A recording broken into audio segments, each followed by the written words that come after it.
नाज़रीन, खिपरो जे क़दीमी दर्सगाह मुख्य सिंधी स्कूल में बिजली ऐं पीअण जे पाणी समेत बुनियादी सहूलतूं न हुअण करे उस्ताद ऐं शागिर्द वॾियुनि परेशानियुनि खे मुंहुं ॾेई रहिया आहिनि।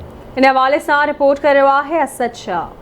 सिंध में तइलीम जे बहितरी ऐं सरकारी स्कूलनि में सहूलतुनि जूं हामूं त हयूं वञनि थियूं, पर जिते असां ॾिठो उते ही मुस्तक़बिल जा महिमार सख़्त गर्मी में नीम बेहोशी जे हालत में तइलीम पिराइण ते मजबूर हुआ। जिते रिकॉर्ड मूजिबि हिकु सदीअ खां हलंदड़ खिपरो शहर जे हिन मेन सिंधी स्कूल जी इहा हालत हुजे, उते तालके जे ॿाराड़ियुनि में हलंदड़ स्कूलनि में बि सहूलतुनि जो अंदाज़ो लॻाए सघिजे थो। खिपरो शहर जे हिन मेन सिंधी स्कूल जे बिल्डिंग जी ताज़ो ई 42 लख रुपए जे लागत सां नाले मातर रिपेयरिंग त कराई वई, पर गुज़िरियल 4 महीननि खां बिजली जी फिटिंग ऐं पंखा लॻाइण जी ज़हमत बि न कई वई, जंहिं सबबि सवे मासूम शागिर्द ऐं उस्ताद वॾे अज़ाब खे मुंहुं ॾियण ते मजबूर आहिनि। अलमियूं त इहो आहे जो स्कूल जो कमु कंप्लीट थियण बैदि इफ़्तिताह बि ख़ुदि तक जे MNA साहिबा पंहिंजे हथनि मुबारकनि सां कयो, पर क्लासनि में शायदि इहो न ॾिठो वियो त बिजलीअ जहिड़ी बुनियादी सहूलत आहे या न। सख़्त गर्मीअ में तइलीम पिराईंदड़ शागिर्द पंहिंजूं तकलीफ़ूं कुझु हिन रीति ॿुधाइनि था। न को हिते पाणी जी सहूलत आहे, न को टैंकी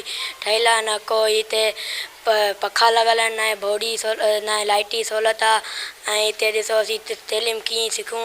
साईं बि सॼो पगड़ा पिया हूंदा आहिनि, असीं बि सॼा पगड़ा पिया हूंदा आहियूं। 5-5 मिंटनि ते पाणी भरणु वेंदा आहियूं। घर में पढ़ाई की कंदासीं चक्कर अचणु लॻंदा, हिन करे छा कयूं, पाणी पीअण लाइ ॿाहिरि वञिणो पए थो। उस्ताद हाणे कीअं पढ़ाए सघनि, अहिड़ी गर्मी में चक्कर था अचनि। जीअं स्कूल खोलिया 3-4 महीना थिया आहिनि लाइट। न रुगो शागिर्द पर उस्ताद बि कुझु हिन रीति ॿुधाइनि था। हीउ स्कूल पाकिस्तान ठहिण खां अॻु जो आहे, अॼु जो न आहे।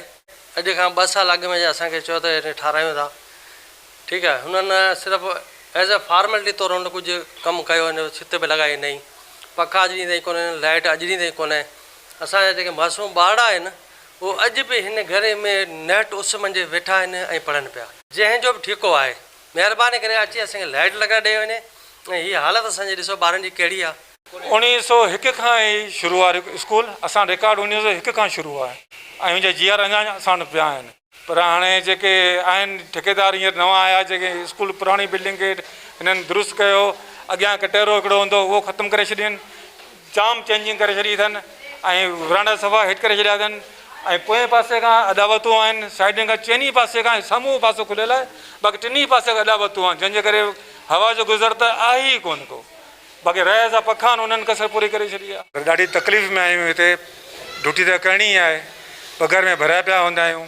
सरहिंद वालदीन त पंहिंजे औलाद खे प्राइवेट स्कूलनि में बि तइलीम ॾियारीनि था, पर हिन दर्सगाह में सिर्फ़ु ग़रीब वालदीन जो औलाद पढ़े थो। तंहिं करे ज़रूरत इन ॻाल्हि जी आहे त हिकु सदीअ खां हलंदड़ हिन दर्सगाह में पाणी बिजली समेत बुनियादी सहूलतूं मैसर कयूं वञनि, जीअं शागिर्दनि ऐं उस्तादनि मां पैदा थियल बेचैनी ख़तमु थी सघे। कैमरामैन अज़ीज़ हालेपोटो सां गॾु असद शाह, आवाज़ न्यूज़, खिपरो।